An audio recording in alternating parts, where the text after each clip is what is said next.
제1장, 사도행전 1장 8절에서 성령이 임하시면 내가 권능을 받고 예루살렘과 온 유대와 사마리아와 땅끝까지 이르러 내 증인이 되리라고 약속을 해주셨어요. 자, 그래서 바울이 예루살렘에도 유대인들에도 그리고 또 사마리아 이방인들에게도 더군다나 이제 땅끝 그들에게 있어서의 땅끝이라고 하는 로마에 오늘 드디어 입성을 합니다. 자, 주의 증인이 되기로 이제 작정하신 하나님께서 바울을 세우시고 나서 이제 그분의 뜻이 오늘 드디어 이루어지는 역사가 일어나는 날인데 그에 앞서서 로마에 들어가기에 앞서서 지난주에 폭풍을 피해서 간신히 살아남은 자들이 헤엄을 막 열심히 쳐가지고 멜리데 섬이라고 하는 오늘 초반에 나와요. 28장 초반에 멜리데 섬이라고 하는 곳에 이 사람들이 들어가게 됐어요. 근데 멜리데 섬은 어떤 섬이냐면요. 말하자면 그 기존에 있는 문명인들과 좀 동떨어진 근데 이제 토인이라고 하면 알아요? 원주민들? 원주민들이 살고 있는 섬이었어요. 어떻게 보면은 예전에 보면은 그런 원주민들 토인들이 살고 있는 섬은 우리 속설에 뭐가 있냐면은 사람도 잡아먹는다는 속설이 있을 정도로 굉장히 동떨어진 삶을 살고 있는 사람들이었어요. 근데 이제 생각보다는 문명을 좀 좁혔는지 좀 다른 데로의 어떤 지식이 있었는지 토인이라기보다는 원주민의 실력 그 수준이 많이 떨어지거나 그러진 않았었던 것 같고 그리고 가장 중요한 거는 뭐냐면 말이 통했어요. 말이 통했기 때문에 그들에게도 역시 바울이 그곳에 들어가서 복음을 전할 기회를 잡았어. 자, 이제 그 멜리데 섬에서의 두 가지 큰 표적이 일어나게 돼요. 뭐냐면 바울이 뱀에게 물려요. 뱀에게 물리면 어떻게 돼요? 아프기만 해요? 뱀에게 물려봤어요? 뱀 실제로 보긴 했죠. 뱀이 무엇을 막 물거나 잡아먹거나 하는 장면을 본 적이 있어요? 어때요? 네? 좀 그래. 네, 좀 그래. 좀 혐오스럽고 맞아요. 그 표현 그래. 좀 그래요. 그걸 딱 삼키는 장면을 그러니까 뱀이 이제 물고 뭐 그렇게 하지만 대부분은 이제 딱 하면은 감아요. 질식시키고 그걸 삼켜요. 근데 이제 자기 공격적인 그걸 하는데 이제 그 독을 품은 그 걔네들은 해서 탁 차고 이게 이빨로 탁 물어요. 그러면은 그 순간 무는 순간 독이 나온다고요. 근데 이제 지금 뱀에게 물린 그 뱀이 독사란 말이에요. 그러니까 바울이 물린 게. 그럼 어떻게 돼요? 독사에게 물리면? 네, 죽든지 뭐 신이 아무튼지 간에 이제 죽는단 말이죠. 근데요, 바울이 딱 뱀에게 물린 순간 이들에게는 무슨 그 샤머니즘이 있었냐면 뱀에게 물리면 이 사람은 죽어야 될 사람인 거예요. 누군가를 살인했기 때문에 살인자다 이렇게 사람들이 얘기를 한 거예요. 자기네 토속의 샤머니즘 따라서. 근데 죽어야 되잖아요. 그쵸? 죽어야 될 사람이 안 죽고 있는 거예요. 살아있는 거예요. 계속 멀쩡하게. 나 밥 먹어야지. 예원아 일어나 누가? 그렇게 멀쩡하게 살아있는 거예요. 그러니까 이들이 뭐라고 하냐면은 뱀에게 물렸는데도 죽지 않으니까 바울이 신이다 하는 거예요. 신이다고 얘기하는 거예요. 그래갖고 막 사람들이 그를 칭송해가지고서는 막 신으로 하려고 하는데 바울이 이제 그 기회를 타서 복음을 증거할 수 있는 기회를 잡는 거죠. 내가 신이 아니다고. 자, 그런데 또 하나 표적이 일어나는데요. 거기 이제 그 섬에 이제 그 토속인들이기 때문에 추장이 있어. 추장이 뭔지 알죠? 추장이 있어. 제일 높은 사람 추장이 있는데 그 추장 보블리오의 부친이 아파요. 대부분 그 당시에 아파서 죽을 정도의 병은 뭐냐면요. 토속병이에요. 풍토병, 열병. 그러니까 약이 없기 때문에 우리로 말해 전염병 같은 그 열병이 돌면 죽어요. 자, 그런데 그 열병이 돌았는데 대부분 이들이 열병이 도는 이유가 뭐냐면은요, 마시는 것 때문에. 마시는 거. 물이 이제 오염이 됐다든지, 아니면은 그들의 이제 짐승이 짐승이 이미 병에 걸렸는데 그 짐승의 젖을 먹었다든지 했을 경우에 이들이 그런 풍토병, 전염병에 걸렸다고 해요. 근데 이제 보블리오의 부친이 열병에 걸렸어요. 근데 죽을 수밖에 없는 상태인데 바울이 고쳐준 거예요. 살린 거예요. 그러니까 이제 바울을 향해서 또 신당하는 거예요. 사람을 살렸기 때문에. 자기도 살고 남도 살리는 일이에요. 자, 두 가지의 표적을 봤을 때 바울이 이제 증거하는 게 뭐냐면 하나님의 그 예수의 복음이 너희에게 임하면 너도 살고 누구를 살릴 수 있게 된다는 것을 지금 그 표적을 통해서 얘기하고 있는 거예요. 너만 사는 게 나만 사는 것이 아니라 나도 살고 형규야 너도 산다고. 그죠? 희원이도 살고 그죠? 유빈이도 살고. 자, 이렇게 함께 그 복음이 얼마나 생명을 주는 것에 대한 것을 알게 하기 위해서 표적이라고 하는 어떠한 그 현상을 보고 사람들이 그분의 그 복음을 예수 그리스도의 복음 예수가 메시아가 하신 일이 이거구나 우리에게 생명을 주시는 일이구나 하는 걸 표적으로 보여줬어. 자, 그 일을 인해서 성 전체가 복음이 전파되었죠. 자, 이제 바울은 어딜 가야 돼요? 로마에 가야 돼요. 자, 이들이 다시 로마에 가게 돼요. 간신히 다시 배를 구해서 이제 멜리데 섬에서 로마로 가기 위한 육지는 좀 가까웠던 것 같아요. 거기에서 겨울을 나고 멜리데 섬에서 겨울을 나고 이제 로마를 향하기 위해서 가요. 자, 배를 타고 일단 육지에 닿았는데 거기서부터 또 육로를 향해서 또 가야 돼요. 한참을. 자, 그런데 일단 어쨌든 간에 로마에 입성을 했어요. 로마에서 이제 첫 재판을 받는데 데 있어서 바울에게 혐의가 없음이 나온 거예요.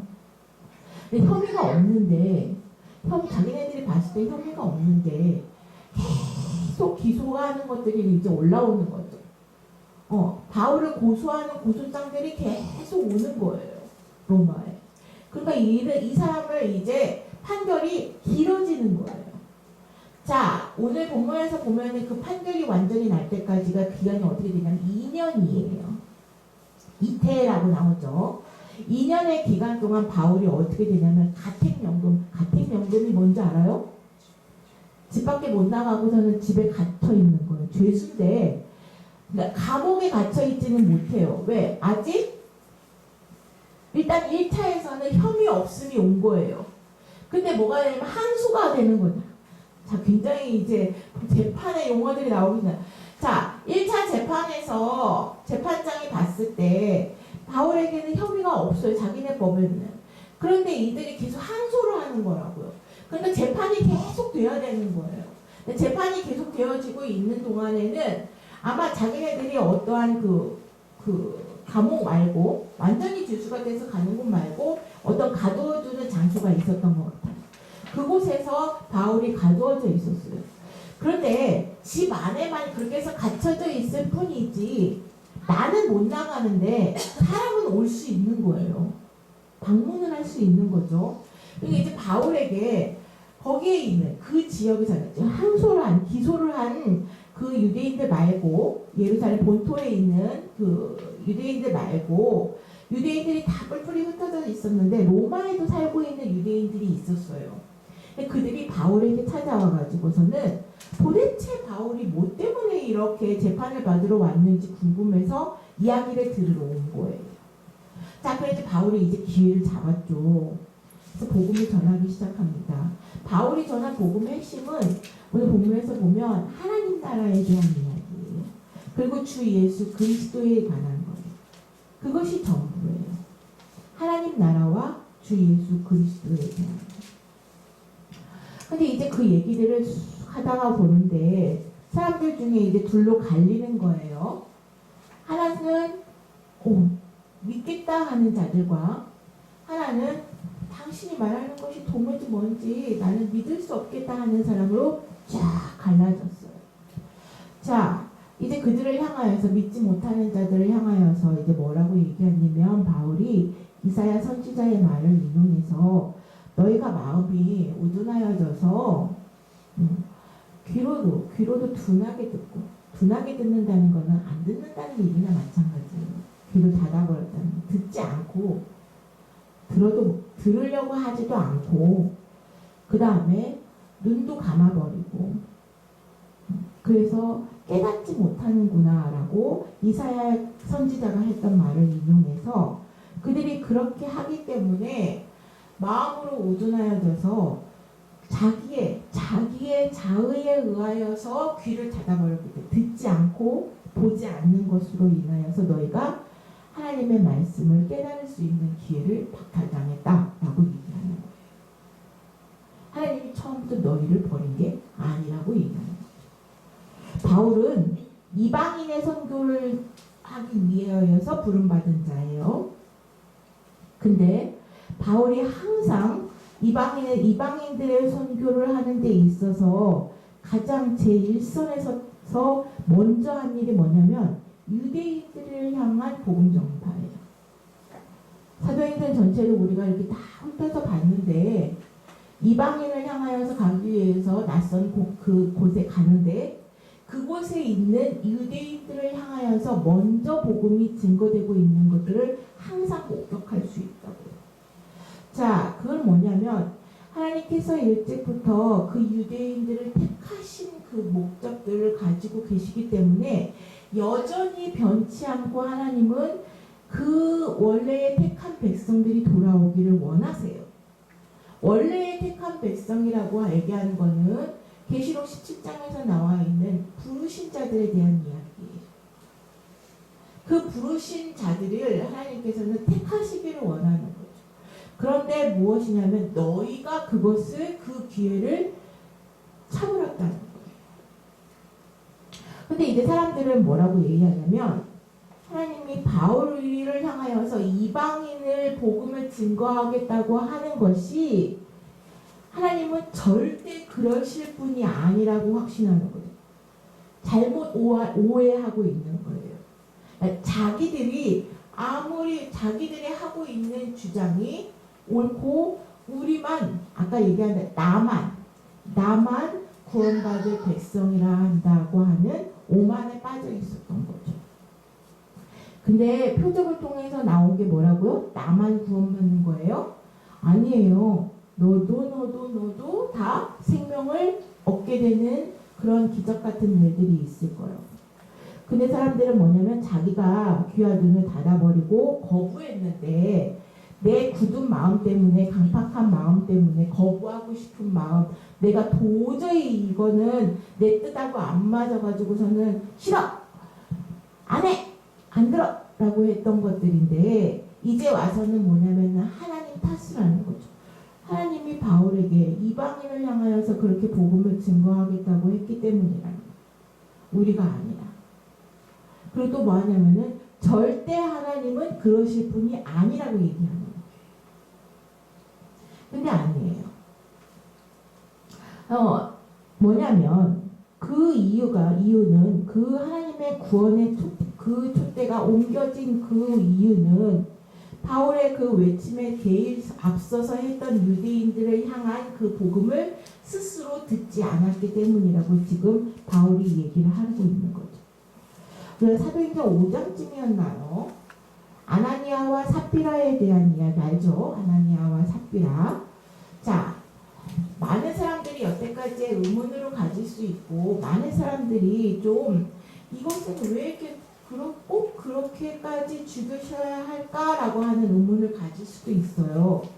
그런데요, 우리가 보고 있는 성경을 한 절 한 절을 잘 이제 보게 되면 아나니아와 삽비라가 죽은 거는 다 다치지 않았다기보다는 그들의 거짓 때문에 그래요.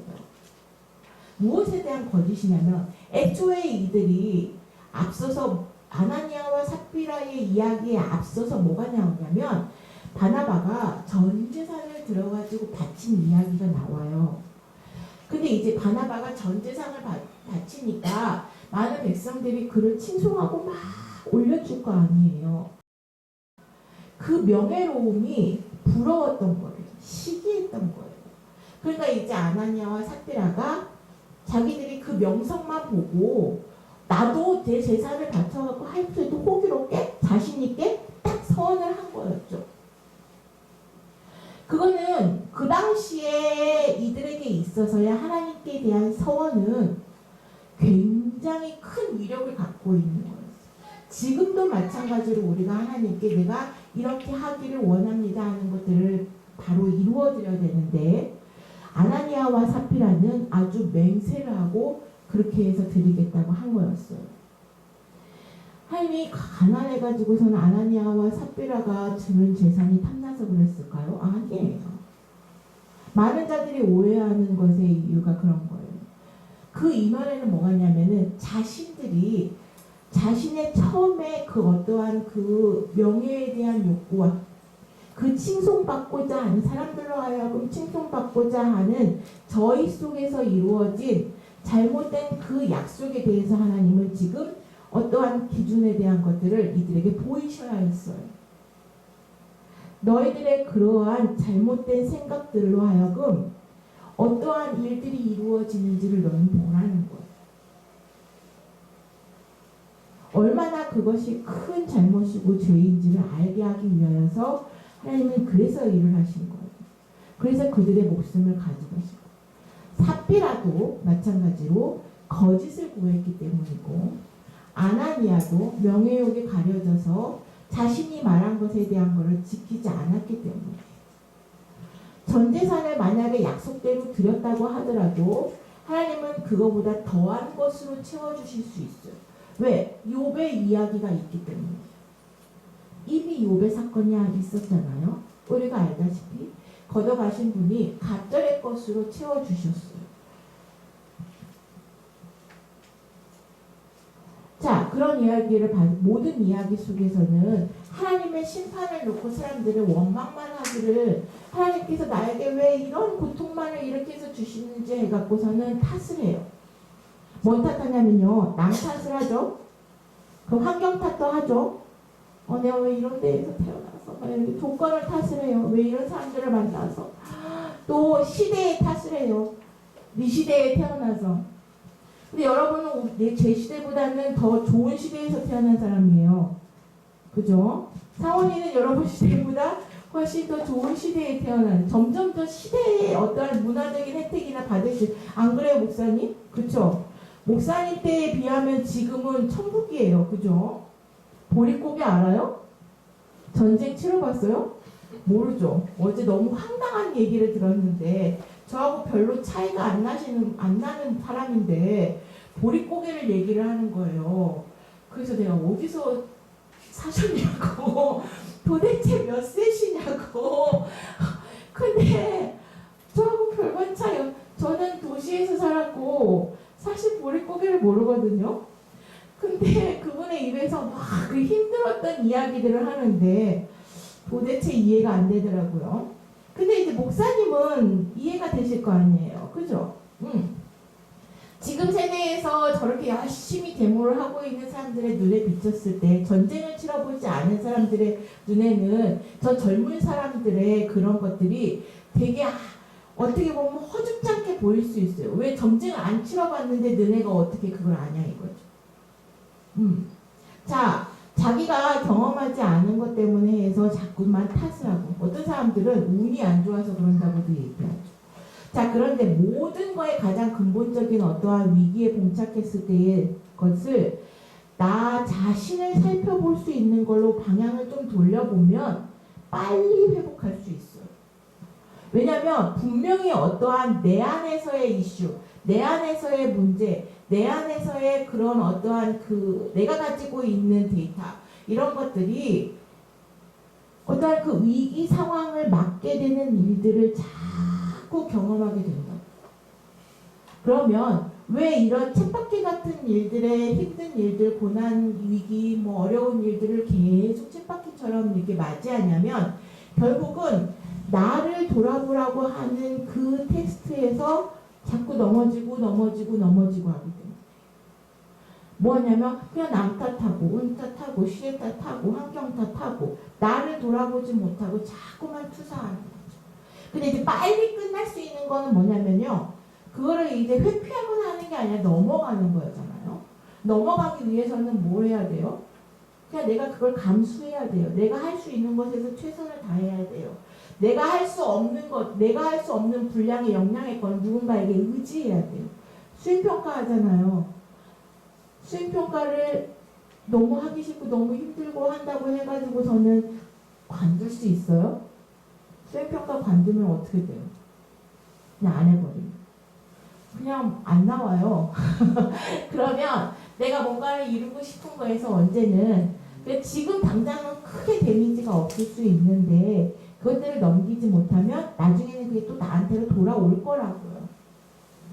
자, 빨리 상황을 회복할 수 있는 거, 빨리 이것들을 헤쳐갈 수 있는 거는 내 안에 어떠한 그 어려운 일들이 계속 닥쳐오게 되는 이유가 내 안에서 이유를 찾아보는 기회로 삼는 게 제일 빨리 이를 회복하고 처리할 수 있는 방법이에요. 근데 유대인들은 어떻게 했냐고요? 자꾸만 탓을 했다고요. 그들을 향하여서 지금 바울이 너희 때문에 하나님께서 이방인의 길까지 그렇게 해서 열어가신다라고 하는 것들이에요. 나는 그 일을 위하여서 이제 부름을 받았다는 거죠. 자, 그 전하는 자의 바울의 모습은 어떠했냐면요. 굉장히 당당했어요. 굉장히 담대했어요.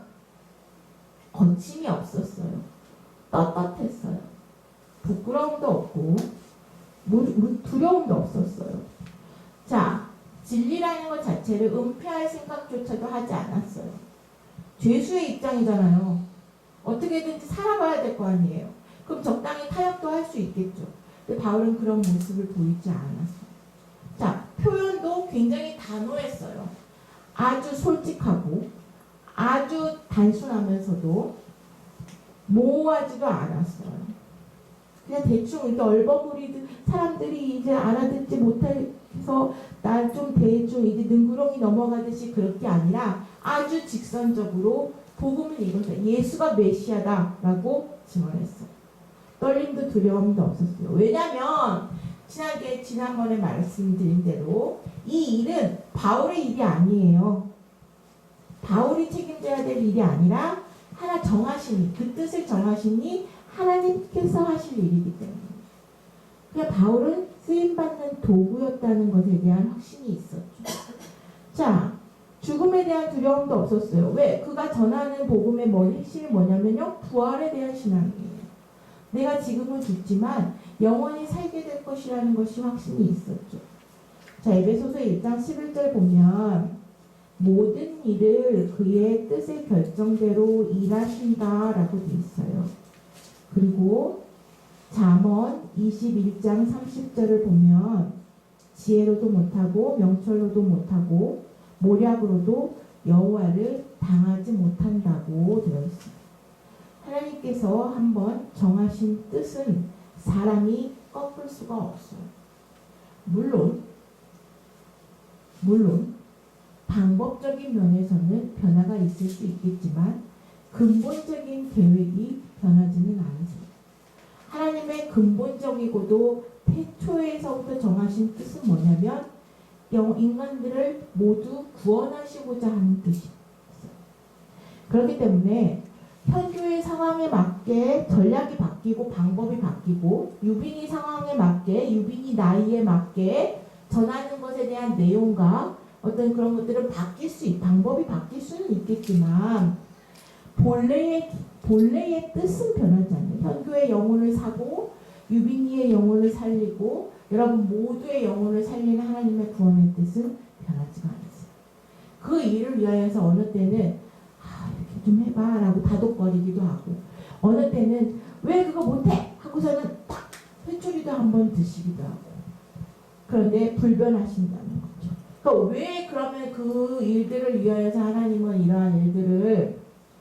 이러한 그 계획 가운데서 계시냐면 자, 우리가 하나님을 사랑하고 그분의 뜻을 따르겠다고 정하는 자로서 우리 스스로 우리의 영혼이 선하게 되게끔 착하게 하나님 보시기에 선하다 하는 거는 뭐냐면 처음 인간을 지으셨을 때 하나님 보시기에 심히 좋았더라 하는 상태예요.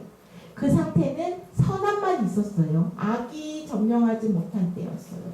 그때로 회복시키고자 하는 그 뜻을 품고 계시기 때문에 하나님은 그 하나님의 섭리와 관련되어서 계속 일하신다는 것이 바로 사도행전의 핵심이에요.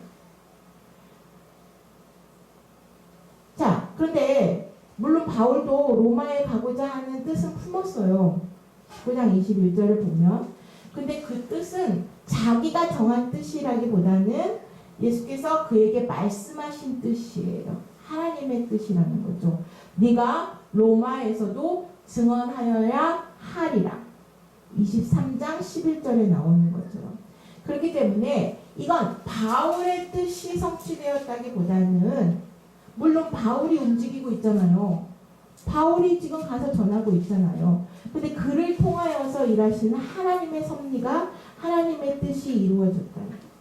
그게 우리가 항상 되뇌이는 뭐냐면 하늘의 뜻이 하나님의 뜻이 하늘에서 이루어진 것처럼 땅에서도 이루어지다의 고백이에요.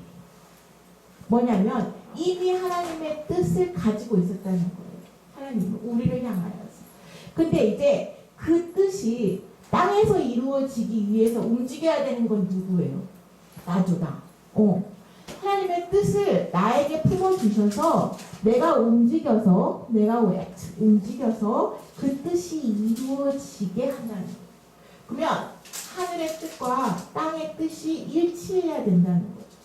근데 왜 그러면 뜻이 안 이루어지냐 하면은 이제 답이 나왔어요. 하늘의 뜻과 하나님의 뜻과 이 땅의 뜻이 일치하지 않을 때는 그 일이 이루어지지 않겠죠. 더뎌지겠죠. 언제 이제 그 일이 이루어지겠어요? 그 뜻이 일치하는 순간에는 이루어질 거예요. 뭐냐면 바울이 나도 로마를 보아야 하리라 라고 선언하는 것과 예수께서 바울에게 네가 로마에서도 증언하여야 하리라 라고 하는 그 뜻이 일치했다고. 바울은 로마에 안 갈 수도 있어요. 갈 데가 많아요. 근데 죽음을 각오하고 가겠다고 서원하고 또 예수께서 그 뜻이 옳다고 말씀하셔서 그 확신을 갖고 간 거죠. 자, 이런 비슷한 내용이 잠언 16장에 나와요. 여러분 잘 아는 대로 사람이 아무리 자기의 길을 계획한다고 할지라도 그 걸음을 인도하시는, 즉 그 뜻을 이루시는 분은 여호와시다라고 하는 게 나오죠. 자, 뭐냐면 사람이 그 길을 가고 있는 거는 자기 안에 그 길을 계획하고 이렇게 하는 것이 하나님의 뜻과 일치할 때에는 그 걸음을 인도하신다는 거예요. 그런데 그것이 일치되기 위하여서 하나님의 뜻이 무엇이냐, 어떠한 섭리냐 하는 것이 이제 아는 게 중요한 거예요. 우리가 할 일은 뭐예요? 하나님의 뜻이 무엇인지에 대한 걸 찾는 거예요. 그런데 하나님은 그 뜻을 우리 가운데 마음속에 무엇으로 품게 하시냐 하면 평안, 샬롬으로 품게 하세요. 무슨 일이 내 주변에서 이제 이루어져야 할 일들이 있어요. 그런데 샬롬이라는 것은 마음의 평안만을 말하는 것이 아니라 환경과 만남과 이 모든 거의 샬롬을 말하는 거거든요. 근데 하나님의 뜻이 어디 있느냐를 보여줄 때 그 뜻은 샬롬에 있어요.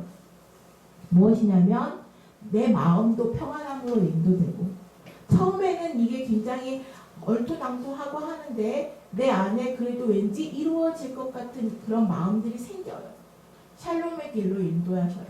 그 다음에 도대체 이루어질지 못할 것 같은 일들이었는데 길이 열려요. 그 샬롬의 길이. 도대체 내 주변에 이걸 도울 자가 없었던 것 같은데 돕는 자들이 생겨요. 그런 만남을 통해서 샬롬의 길을 열어가시는 거예요. 그건 내가 하는 게 아니잖아요. 그렇죠? 나는 뭐만 했어요? 하나님의 뜻이 어디에 있는지에 대한 것만 찾았어요. 그리고 그것을 어떻게 이루어 가셔야 되는지, 그리고 그게 귀라고 믿었을 때 나는 따르겠다고 한 것밖에 없어요. 근데 그 일을 이루시는 분은 여호와시라고. 자, 그 일들에 의해서 사람의 조건은요, 사람이 가지고 있는 조건은 그렇게 중요치 않아요. 많이 똑똑하지 않아도 돼요. 많이 가지고 있지 않아도 되고요. 지위가 높지 않아도 돼요. 근데 가장 중요한 건 있어요. 그 뜻을 찾으려고 하는 마음과 그 뜻을 따르려고 하는 마음. 그게 선한 마음이라는 거죠. 악이 어디서부터 시작됐어요? 하지 말라는 거를 하는 것부터 시작된 거잖아요. 뜻을 따르고 거역하는 것에서부터 악이 시작된 거예요. 그럼 선하기 위해서는 반대로 하면 되잖아요. 그 뜻을 따르면 돼요.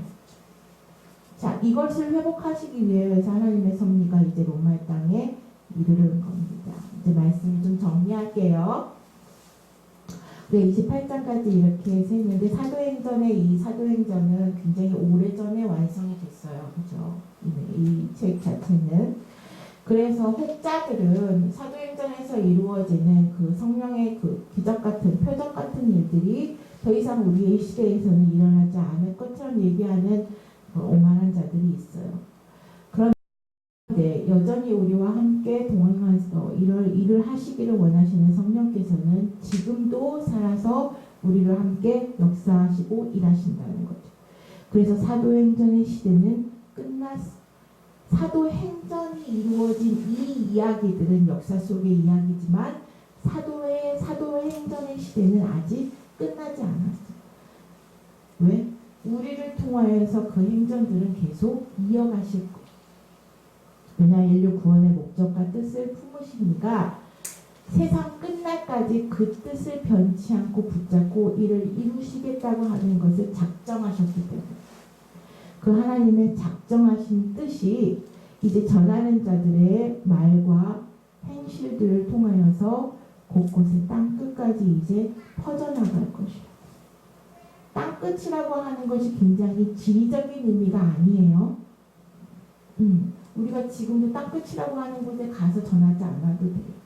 복음이 아직까지도 복음을 받아들이지 못하는 자들. 내가 말씀은 듣고 우리 안에 있을 수도 있어요. 내가 말씀은 듣고 읽고 그것을 지켜야 되겠다고 생각은 들지만 여전히 내 안에 거부하고 거역하고 악을 좇아서 하나님의 뜻을 저버리고 그냥 무시하고 듣지 않는 것들이 어떻게 보면은 땅끝일 수 있어요. 어떻게 보면은 그 모습이 그리스도인이라고 하지만 이방인이라고 할 수 있어요. 그들을 향하여서 하나님은 여전히 행전을 이루어 가실 거라는 것에 대한 확신을 가지고 여러분들의 삶에서도 사도의 행전이 계속 이어나가기를 진심으로 간절히 기도합니다. 기도하겠습니다.